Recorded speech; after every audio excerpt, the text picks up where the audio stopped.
दोस्तों आज का एपिसोड देख के एक बात समझ में आ चुकी है कि खानजादी क्या मायने रखती है इस शो के लिए और खानजादी कितनी वैल्यूएबल प्लेयर है इस शो के लिए। खानजादी को कोई हल्के में ना ले, कोई इग्नोर नहीं कर सकता खानजादी को। खानजादी की बातों को जो पहले हल्के में लिया जा रहा था और ऐसे ही साइड किया जा रहा था कि अरे यार ये तो वीक कंटेस्टेंट है, ये तो रो गई पहले ही एपिसोड में। कुछ लोग बिल्कुल उसे अंडर द बस समझ रहे थे कि भाई ये नहीं कर पाएगी। अब बता दो, आज के एपिसोड को देख के क्या आपको लगता है कि ये टॉप 10 या टॉप 15 तक नहीं जाएगी?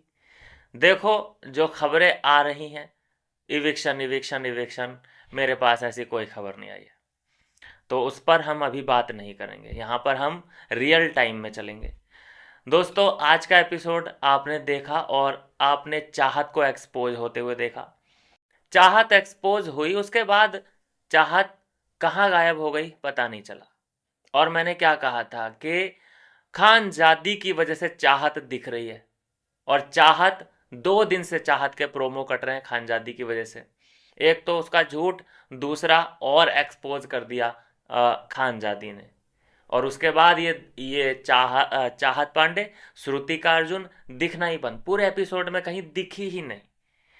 एक आज खबर जो कि मैं बोलूँगा बहुत बढ़िया खबर, और आप सुनेंगे तो खुश हो जाएंगे।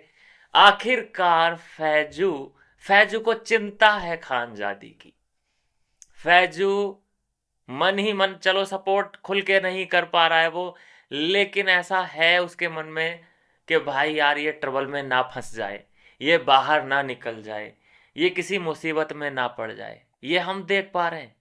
आज वो खानजादी को हटा के लेके गया, सेफ करके लेके गया, क्योंकि जब ज़्यादा लड़ाई, बहुत ज़्यादा लड़ाई बढ़ गई खानजादी की, लोग वहाँ पर जो दर्शक हैं, हम तो इस शो के दर्शक हैं ही, लेकिन उस घर के अंदर जो दर्शक है ना, वो बहुत ही इरिटेटिंग है सारे के सारे।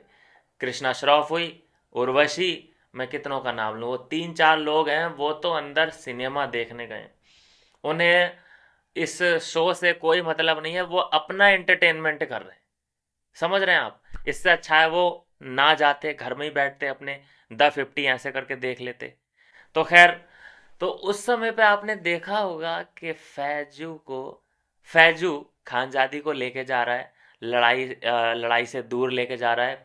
और वो ये चिंता जता रहा है कि यार छोड़ो, ख़त्म करो बात को यार, शांत हो जाओ, शांत हो जाओ।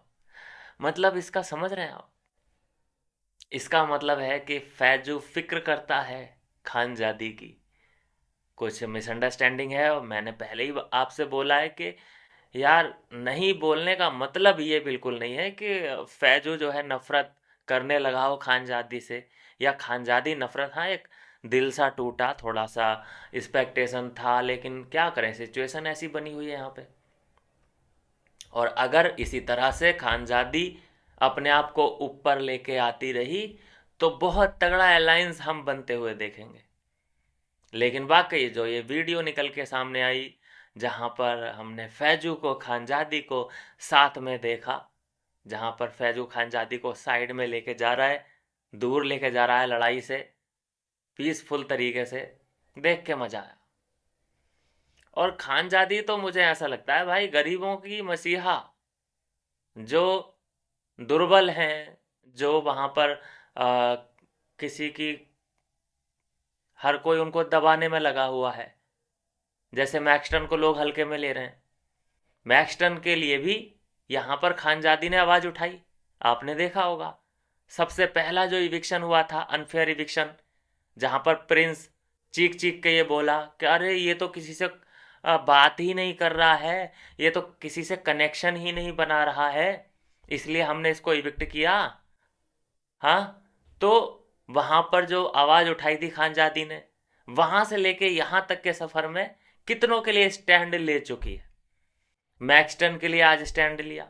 मैक्सटन को वो धमकाने की, जो रचित ओझा है, भाई मासूम चेहरा उसका रचित का, देखने में भी ऐसा लगता है कि हाँ भाई यार ये क्या ही गलत काम करता होगा, लेकिन भाई वो धमकाने में लगा हुआ है मैक्सटन को। और मैक्सटन कितनी वैलिड बात कही खानजादी ने कि जैसे तू बिहेव मैक्सटन के साथ कर रहा है, कि उसके तूने मुंह को ऐसे किया ऊपर उठा के और कहा कि आंख में आंख डाल के देख और बात कर मुझसे, तू ऐसे रजत के साथ कर सकता है क्या? ऐसे तू प्रिंस के और ठाकरे के साथ कर सकता है क्या? नहीं कर सकता। तो तेरी हिम्मत मैक्सटन के साथ कैसे हो गई? क्योंकि वो बेचारा दुबला पतला है, क्योंकि बेचारा वो 1.5 पसली है, तो उसको कोई भी हल्के में ले रहा है, कोई भी उसको बॉडी टच कर रहा है उसकी। आज हमने काका को देखा, वो इसको बिल्कुल फुटबॉल समझने की कोशिश कर रहा है, जबकि मैक्सटन को हमने देखा कि वो कह रहा है कि अरे यार तुम बहुत अच्छे सिंगर हो इसलिए मैं तुम्हें जाने देता हूँ। वो तब भी मजाकों में उसको लेट गो कर रहा है। लेकिन काका उसे धक्के में धक्के दे रहा है। प्रिंस को ऐसे कर सकता है क्या काका, मजाक में भी? या फिर किसी और पे किसी और पे ट्राई करके देख ले, ऐसे धक्के मार रहा है। तो ये बड़ा गंदा आदमी है यार काका। ये गाने ही ठीक बनाया है इसने, बाकी ये आदमी गंदा है साड़ा। चलिए खैर, तो खानजादी के ऊपर हम आते हैं। सबसे पहले तो मैं आपसे बता दूं कि प्रिंस भी दोगला एकदम, अपनी बातों से वो जरूर मैनिपुलेट कर देता है। एक ही पॉइंट को, वो एक ही मुद्दे को वो दो नजरियों में तोल देता है। क्योंकि सबसे पहला जो अनफेयर इविक्शन हुआ था, सबसे फर्स्ट टाइम, उसमें उसने इल्जाम लगाया था भाई ये किसी से बात नहीं कर रहा है, ये किसी से कनेक्शन नहीं बना रहा है, ये तो अकेले अकेले है, इसलिए इसको निकाल दो। लेकिन आज जब करण पटेल पे ये बात आई कि भाई करण पटेल किसी से कनेक्शन नहीं बना रहा है, वो तो अपने आप को शहंशाह समझ रहा है, वो चाहता है कि लोग मेरे पास आए, मैं किसी के पास नहीं जाऊंगा बातचीत करने के लिए।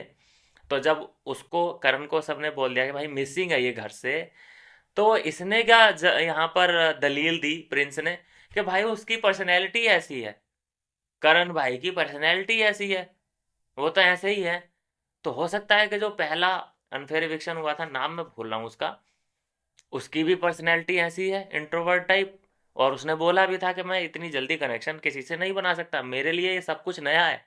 तुम लोगों के लिए यहाँ पे दो दो तीन तीन भाई रियलिटी शो करके आ रहे हो, मेरे लिए बिल्कुल नया है। तो यहाँ पर दोगलापन प्रिंस का साफ साफ समझ में आ रहा है कि वो अपने बंदे को बचाने के लिए कोई भी दलील उठा के दे सकता है। और उदाहरण तो उसके पास इतने पड़े हैं कि वो उदाहरण खत्म होने का ही नाम नहीं ले रहे। मिसिंग में किसी ने भी प्रिंस की वाइफ का नाम क्यों नहीं डाला? बता बताओ, प्रिंस की वाइफ ने कौन सा टास्क किया है? कोई बताएगा मुझे?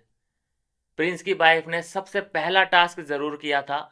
उसके बाद मैंने प्रिंस की वाइफ को कोई भी टास्क करते हुए नहीं देखा है। मैंने उर्वशी को कोई भी टास्क करते हुए नहीं देखा है। करण को जरूर देख लिया कल, वो भी मजबूरी में आ गया होगा, और आज भी देख लिया करण को। लेकिन उर्वशी और प्रिंस की वाइफ और कृष्णा श्रॉफ, ये भी हल्के फुल्के टास्क में बस पीछे जाती जा रही है। जरूर एप्स वूप्स दिखा रही है, लेकिन इसके भी टास्क टूस्क में कोई नंबर ही नहीं आ रहा है। तो ये वहां पे सिर्फ रोटियां तोड़ने के लिए गए हैं। और इनको टारगेट ये लोग इसलिए नहीं कर सकते क्योंकि ये टीवी इंडस्ट्री से हैं और ये फिल्म इंडस्ट्री से हैं। क्या किसी को भी कृष्णा श्रॉफ में कोई कमी नहीं नजर आती? क्योंकि वो डायरेक्ट संबंध रखती है बॉलीवुड से। करण से भी, करण को तो लोग इतना यहाँ पर वो मान के बैठे हैं कि भाई करण, मतलब वो अपने आप को ही पहली बात तो शहंशाह समझ रहा है करण, कि इनको तो नेपाल में कोई जानता नहीं है, नेपाल वाले इनसे वीजा मांग लेंगे, तू कौन है? भाई मैं खुद करण को अब जाना हूं कि ये भी कोई है यहाँ पर, बिल्कुल लेजी पर्सनैलिटी। मैंने करण को मैंने कहीं नहीं देखा किसी टीवी शो में, या मैंने इसका कोई नुक्कड़ नाटक कभी, नाम तक नहीं सुना मैंने करण का। मैं तो इस शो को फॉलो किया तब ये आया, तब मैं देखा कि हाँ भाई ये करण है और ये टीवी वगैरह करता है। तो ये करण अपने आप को क्या समझ रहा है कि भाई मेरे को तो देश विदेश से लोग जानते हैं? भाई कौन सी गलत फहमी का शिकार है ये? खैर, इसके बारे में बात करके मैं अपना टाइम क्या ही बर्बाद करूं। तो कहने का सीन कहने का मतलब यह है कि चाहत पांडे एक्सपोज हुई और उसे फुटेज जितना भी मिलना था वो मिला और वो साइड हो गई। और उसके बाद ऐसा नहीं है कि जो इल्ज़ाम लगाया जा रहा है कि भाई ये फुटेज के लिए कर रही है, खानजादी का पर जो इल्ज़ाम है कि ये फुटेज के लिए कर रही है, इसलिए लाउड है, बहुत ज़्यादा लाउड है, लोगों ने वहाँ पे बहुत से मज़े भी लिए। भाई अगर फुटेज के लिए ही कर रही होती ना तो मैक्सटन के लिए स्टैंड नहीं लेती। मैक्सटन के लिए स्टैंड क्यों लिया उसने? क्योंकि वो गलत होते हुए, अपनी आंखों के सामने गलत होते हुए देख ही नहीं सकती। उससे रुका ही नहीं जाता है कि अगर कोई उसके सामने किसी बंदे को ऐसे हैरेस कर रहा है और वो बंदा उससे बात कर रहा था, मैक्सटन से बात चल रही थी खानजादी की, और बीच में ये आता है और अपना हीरोगिरी करने की कोशिश करता है। पेल दिया। भाई तू रचित हो या ओझा हो, चाहे तू एलविश की टीम से हो, चाहे तू किसी भी आर्मी का हो, तू अगर गलत कर रहा है और खानजादी के सामने गलत कर रहा है तो तुझे भैया सामना तो करना पड़ेगा। और फाइनली एक जो दिल की बात थी खानजादी ने वो करी। जो बात थी दिल की के देखो, कनेक्शन जो मैं फील करती हूँ वो मैं रजत के साथ करती हूँ, रजत की टीम से करती हूँ। जैसे कि रजत की टीम में कौन कौन, कटारिया और ये रचित ओझा और मैक्सटन भी है इधर ही, और दो चार लड़के लड़कियां और हैं, फैजू वजू सब इधर ही तो हैं। ये फैज बलोच और अदनान शेख, ये सारे के सारे इधर ही हैं। तो इधर ही ये कनेक्शन फील करती है खानजादी। ये प्रिंस से, ठाकरे से, या काका से, या सिद्धार्थ, आज सिद्धार्थ से भी बातचीत हुई, इन लोगों से कनेक्शन फील नहीं होता है खानजादी को। और अगर सिद्धार्थ से ये कनेक्शन बनाती है, जो कि वो बिल्कुल फेक पर्सनैलिटी है, सिद्धार्थ बिल्कुल भी ट्रस्टेबल पर्सन नहीं है, वो बिल्कुल हल्का आदमी है, उसका खुद का कोई स्टैंड नहीं है, उसके झांसे में खानजादी ना आए तो बेटर है। बहुत ही बेकार पर्सनैलिटी है वो। तो खैर, आज दिल की बात करी खानजादी ने और रजत को अपने जो भी था दिल की बात वो बताई कि देखो, कनेक्शन तो मैं इधर ही फील करती हूँ, मुझे उधर बोर फील होता है, मैं उधर अपने जज्बात भी ढंग से रख नहीं सकती, क्योंकि वहाँ पर मुझे अनजान टाइप लगता है। प्रिंस की जो गैंग है वो मुझे मेरी गैंग लगती ही नहीं, मुझे फील होता है इस तरफ। लेकिन इस तरफ है चाहत, जो कि चाहत एक फेक पर्सनैलिटी है। चाहत को जो गवार बोला वो राइट बोला है, गवार वो गवार वाकई में है। तो वो बोल दिया। उसके बाद एक लाइन सुनने को मिली आज हमें रजत की तरफ से कि यार ठीक है, कोई दिक्कत नहीं है, डन है सीन, रिस्पेक्ट के साथ आगे बढ़ो, ये बोला है रजत ने। और चाहत पांडे के फैंस क्या फील कर रहे होंगे जब आज फिर से गंवार, अनपढ़, जाहिल औरत सुनने को मिला। और ये गंवार तो शायद उसे बिग बॉस में भी बोला गया था ना, किसी को याद है? किसी को याद है गंवार बोला था किसी को? तो इसका मतलब है भाई, जो गंवार है वो ऑलवेज गंवार ही रहेगा। और गंवारियत की जो शुरुआत है वो वहीं से शुरू हो जाती है कि जो जो औरत फ्लश तक नहीं कर सकती अपना वेस्टेज, तो भैया वो गंवार की कैटेगरी में ही आएगी ना। तो ऐसा ही है, वो फ्लश तक नहीं करती थी और ये एक्सपोज किया था वहाँ पर कई लोगों ने। ईशा ईशा ने कई बार, अविनाश ने कई बार इस बात को नोटिस वहाँ पे बिग बॉस में किया था कि ये फ्लश का बटन ही नहीं दबाती है। सोचिए तो फिर इससे क्या कोई उम्मीद रखे, क्या एक्सपेक्टेशन रखे? ये ड्रामा तो देखो वहीं पे एक्सपोज हो गया था इसका, जो ये भारतीय नारी बन के घूमती है, लंबी चोटी, साड़ी वाड़ी और संस्कारी दिखाने की अपने आप को कोशिश करती है, ये सब प्रोपोगेंडा है, ये सब फेक पर्सनैलिटी है। लेकिन अच्छी बात जो है वो जो मुझे लगती है कि इसकी वजह से कंटेंट मिल रहा है।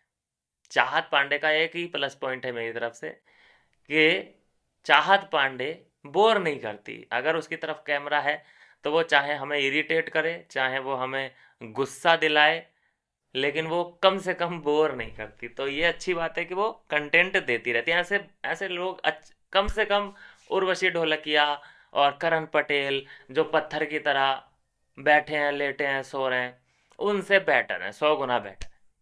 तो आज फिर से पूरा जो एपिसोड है वो खानजादी से शुरू हुआ, और खानजादी के लास्ट वाले स्टेटमेंट जो उसने अपनी दिल की बातें बताई, वहां पर जाकर के ही एंड हुआ। अच्छी बात ये रही आज के एपिसोड में कि कहीं ना कहीं फैजू फैजू से जो है नज़दीकियां बढ़ी, दोस्ती वगैरह जो भी है। देखो, दुश्मनी तो हुई नहीं थी फैजू से, बस एक एक धक्का सा लगा था। अब मुझे नहीं पता कि फैजू कंफ्यूज था उस वक्त, क्योंकि उसने जब वादा किया वो निभाया नहीं, और खानजादी ज़्यादा रिस्पेक्ट कर रही थी। लेकिन खानजादी ने अब अपने आप को प्रूफ कर दिया है। अब आप देखेंगे कि खानजादी के पीछे भी अपने अपने लोग खड़े होंगे। जैसे आज चाहत पांडे को श्रुतिका संभाल रही थी, वैसे ही आज हमने देखा खानजादी को जो संभाल रही थी वो थी नीलम गिरी। एंड जो फटा बांस है, वो लड़की क्या नाम है उसका, वॉट एवर, जो फटी हुई बांस है, क्या नाम है उसका, बहुत ही इरिटेटिंग पर्सनैलिटी है। तो जितने भी खानजादी से दोस्ती करने के लिए लोग हाथ बढ़ा रहे हैं ना, ये बहुत ही बेकार लोग हैं भाई। इनसे दोस्ती करनी ही नहीं चाहिए खानजादी को। कौन कौन? नीलम गिरी जो आज उसे गले लगा के पड़ी है, मतलब उसको पसंद आ गई है खानजादी। क्या है कि खानजादी को उसने गले लगाया और चुप करा रही थी। भाई नीलम गिरी से दूर रहने में ही भलाई है, क्योंकि वो भी एक गंवार टाइप ही है, उसकी सोच खुद की कुछ नहीं है। वो वहाँ पर चमचागिरी करने को कोई मिल नहीं रहा है, नहीं तो वो चमचागिरी में ही एक्सपर्ट है। और सिद्धार्थ से दूर रहना चाहिए, जो आज वो फ्लर्ट करने की कोशिश कर रहा था सिद्धार्थ खानजादी के साथ। वो बहुत ही वाहियात एंड घटिया आदमी है। और जो जेन्युइन बंदे हैं, चाहे भैया वो दोस्ती करें ना करें, जेन्युइन बंदा तो जेन्युइन ही होता है। जैसे कि फैजू हो गया, जेन्युइन है। और बाकी दोस्ती का मतलब ये थोड़ी ना है कि मतलब वो वाला रिलेशन। दोस्ती इट मीन्स अलायंस। अलायंस भी कम से कम भरोसेमंद आदमी के साथ रखने चाहिए, जिससे कि तुम अपनी बातें शेयर कर सको। ऐसे आलतू फालतू अट्टू टट्टू से थोड़ी ना। मैक्सटन अच्छी वाइब देता है, फैजू अच्छी वाइब देता है, रजत दलाल अच्छी वाइब देता है, कटारिया से भी बातचीत हो सकती है, कटारिया भरोसेमंद आदमी है। लेकिन कटारिया खुद किसी से बात नहीं कर रहा है, शायद उसे शो से निकलना है, उसको इंटरेस्ट ही नहीं हो रहा है, खेल खेल में उसका बिल्कुल भी ध्यान नहीं है। तो हो सकता है, देखो, कम से कम इस वक्त 45 लोग हैं, जिनमें से 5 लोग कम से कम ऐसे हैं जो कि वो ये चाहते होंगे कि भाई बस यार हमें तो निकाल दो, हमारा हो गया, हमसे ना हो पाएगा। जैसे कि काका को मैं देख रहा हूँ, अगर उसे कल हो सो आज निकाल दो, वो हंसते हंसते जाएगा। काका हो गया, सैमी। सैमी का आज मुझे थॉट प्रोसेस पता चला। जो ब्लैक डायमंड, मतलब जो दोनों काले काले लोग हैं, कोई ये ना कहे कि भाई तू वो कर रहा है नस्ल भेद, वो नहीं, ठीक है, बता रहा हूँ आपको। उसने बोला है, मतलब उसकी सोच देखिए कितनी छोटी सी है, कि काका आपकी तो ऑडियंस है, मैं यहाँ पे ऑडियंस बनाने आया हूँ। कैसे बनाने आया है? क्या कर रहा है तू ऑडियंस बनाने के लिए? कौन सा कौन सा तीर मार दिया है तूने? खाना खाते हुए दिखाई दिया है सैमी। इतनी छोटी सोच है उसकी। कह रहा है मैं ऑडियंस बनाने आया हूँ यहाँ पे। कर क्या लिया है तूने? कौन सी परफॉर्मेंस दे दी है भाई? और मुझे तो ये समझ नहीं आ रहा कि सैमी, करण पटेल, ये काका, काका से तो बिल्कुल मट्टी खराब कर दी है उसने। मोनालिसा, उर्वशी, ये इन लोगों को बुलाया क्यों है? क्या करने के लिए बुलाया है? और बुलाया भी गया है अगर, तो इनका भैया यूज अच्छे से नहीं हो पा रहा है। ये तो मैं कह रहा हूँ, देखो जो कंटेंट हमें सिर्फ टॉप के 10 लोग दे रहे हैं, वो बाकी के 35 लोग या 36 लोग नहीं दे रहे हैं। मनीषा रानी अच्छा खासा खेल रही है, भव्या भी है जो कि दिख रही है, पतली दुबली लड़की जो लड़ती रहती है हर किसी से। ये लोग दिख रहे हैं, बाकी वो रिद्धिमा पंडित है बिल्कुल खत्म। ये गोबर गणेश आदमी है, क्या नाम है इसका, दिग्विजय राठी, ये तो अपने ही लेवल पे है कि मैं तो यहाँ का किंग हूँ, मैं किंग मेकर हूँ। वो तो अपने आप को ऐसे मान के बैठा है। एटीट्यूड देखा दिग्विजय का बात करने का, ऐसे करके। हाँ हाँ। अरे भाई रहने दे यार, ये अपना एटीट्यूड, लंबे बाल, बालों का घोंसला कहीं और स्ट्रेट करा। तो ऐसा है दोस्तों कि इतने लोग हैं, बातचीत करने में सिर्फ 4-5 लोगों के बारे में ही बात करने में मजा आता है, बाकी सब उधर टाइम पास करने गए। मैक्स टन को देख लो, कौन सा उसने गेम को सीरियस ले लिया है। उसने मिसिंग वाले जो टास्क हुआ था उसमें अपनी फोटो छुपाई, बाद में रख दी जब टास्क कंप्लीट हो गया। कोई रूल नहीं, कुछ नहीं, चलो वो तो ठीक है कि रूल तो कुछ है ही नहीं, तो कम से कम अपना फोटो तो उसमें छोड़े देता, क्या पता उसका भी कोई लगा देता। तो ऐसा है कि बहुत ही ओछे गेम चल रहे हैं, लेकिन अच्छी बात यह है, और जो कि मुझे बड़ा मजा आया देख के, कि फैजू एंड खानजादी की दोस्ती हम फिर से होते हुए देख रहे हैं। केयर करते हुए यहाँ पे जो है फैजू दिख रहा है खानजादी की।